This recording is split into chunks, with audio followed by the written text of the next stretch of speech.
안녕하십니까. 비익적 국어 강사 최동민입니다. 자, 이번 시간엔 문법 요소 문장 표현의 마지막인 바로 부정 표현과 인용 표현에 대해서 한번 배워보도록 하겠습니다. 자, 먼저 부정 표현부터 한번 배워볼까요? 자, 부정 표현은 뭐냐라고 하면 부정의 뜻을 나타내는 그러한 표현들이 나타납니다. 자, 부정 표현의 종류에는 두 가지가 있는데요. 첫 번째는 안 부정문이라는 게 있는데요. 바로 안이라고 하는 부사어를 활용해 가지고 만드는 방법인데, 자, 중요한 게 있어요. 얘는 의지가 부족할 때 쓰는 거예요. 그치? 의지가 부족할 때 쓰는 그러한 부정문입니다.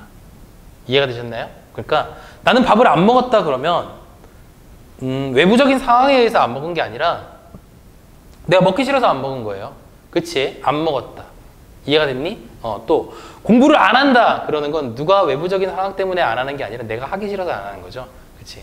안 하면 안 돼. 자, 이 안 부정문에는 두 가지가 있는데요. 짧은 부정문, 아까 얘기한 것처럼 안이라고 하는 부사어를 사용해서 만드는 방법이 있어요.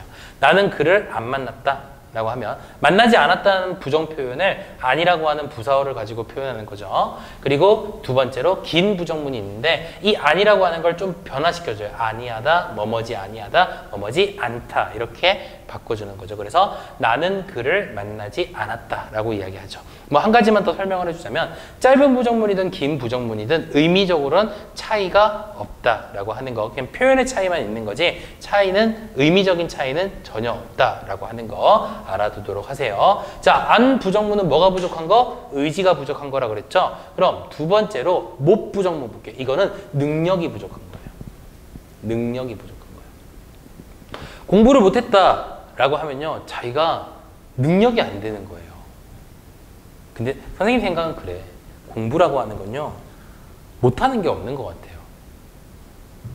선생님 지금 국어 선생님 하고 있잖아요. 근데 선생님 예를 하나 들어주면, 선생님 지금 국어 선생님 하고 있잖아요. 선생님이 초등학교 1, 2학년 때요, 선생님의 어머님이 선생님을 보고 어떻게 생각을 하셨냐면, 뭐 좀 미안한 얘기긴 한데, 발달 장애가 있는 줄 알았대요. 그러니까 지체, 정신 지체가 있는 줄 알았대요. 그러니까 이제 학습 지연이라고 그러죠. 요즘에 정신 지체라고 하지 않고 학습 지연이라고 하는데, 애가요, 받아쓰기를 보면 빵점 10점을 받아오는 거예요. 대박이지 않니? 그리고 발음을 똑바로 못하는 거예요. 선생님이 잘 못했던 발음이 뭐냐면 일주일이라고 하는 발음을 잘 못했어요. 막 일주일 막 이렇게 발음을 했다는 거죠. 그래서 어머님이 와, 저건 정말 큰일 났다. 저렇게 국어를 못해갖고 어떡하냐 이렇게 고민을 많이 하셨는데, 선생님이 지금 보세요. 지금 선생님 모습이 보여요. 남들을 가르칠 수 있을 정도로 어때요? 국어 실력이 뛰어나게 된 거죠. 그건 뭐냐면 노력의 산물이에요. 끊임없이 책 읽는 모습들을 많이 보고 책을 많이 읽어보고 활자를 접하고 독해를 해보고 내용을 해보고 국어에 대한 관심이 높으니까 국어를 잘 할 수 있지 않았을까 이런 생각이 들어요. 그래서 공부라고 하는 건 능력이 부족해서 못하는 건 없고요. 그냥 안 하는 거예요. 선생님 저는 다른 애들보다 좀 이해도가 떨어지는 것 같아요. 그럴 수는 있어요. 그건 나도 이해를 해요. 그러니까 같은 걸 보고도 빨리 이해하는 친구가 그렇지 않은 친구가 있거든요.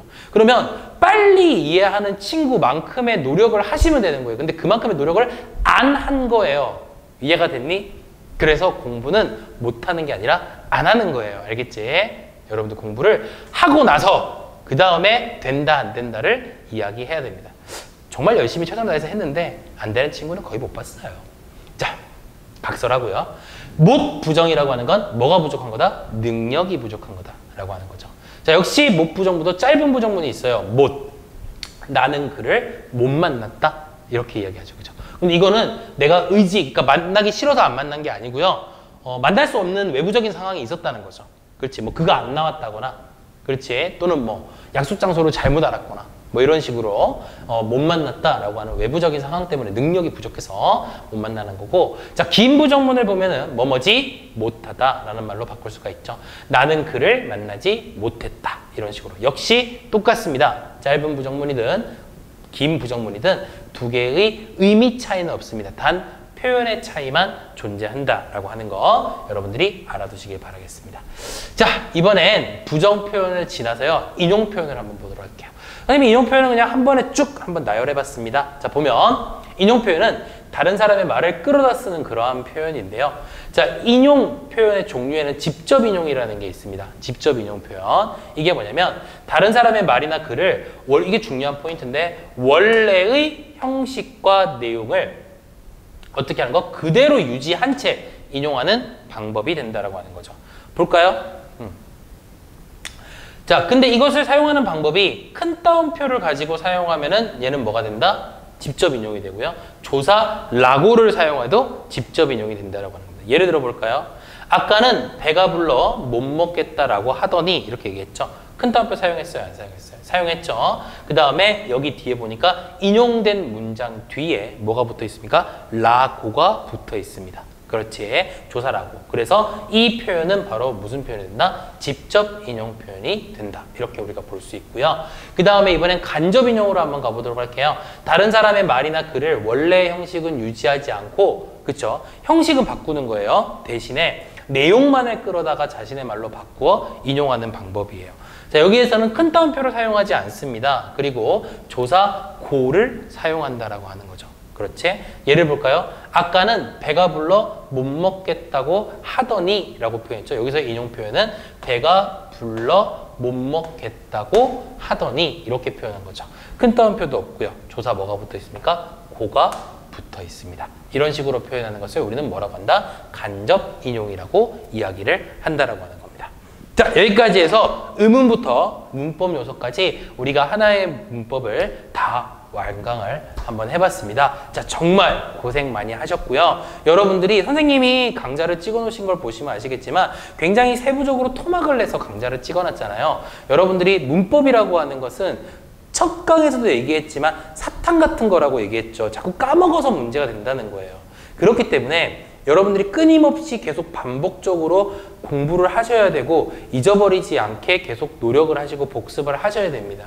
그래야지만 여러분들이 문법의 신이 될 수 있다고 생각을 하고요. 자, 다음 시간에서는 우리가 이제 다른 것들을 한번 배워볼 텐데 그 전에요. 문법 강의를 처음부터 끝까지 듣고 완전히 자기 것으로 만든 다음에 그 다음에 다른 공부를 우리가 같이 한번 해보도록 하겠습니다. 자, 그동안 고생 많이 하셨고요. 자, 문법 항상 반복 중요하다는 거 강조하고 자, 강의를 이만 마치도록 하겠습니다.